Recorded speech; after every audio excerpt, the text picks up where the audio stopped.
స్వాములు ఎన్నో కలిగి ఉన్నాయి స్వామి. వెనకాల ముందు 6 మంది కుమారులు కూడా కలిగారు.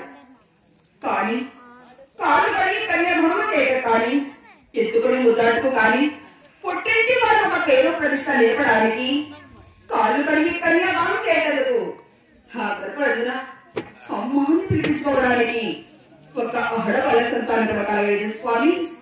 ఏది ఏమైనా ఒక్కసారి ఇక్కడ పాల్గొండకు వెళ్ళి మరి పాల్గొండ చుట్టూ ఉన్న 4 కోటి దేవతలను ఒక్కసారి ప్రార్థించి చూసేది కదా.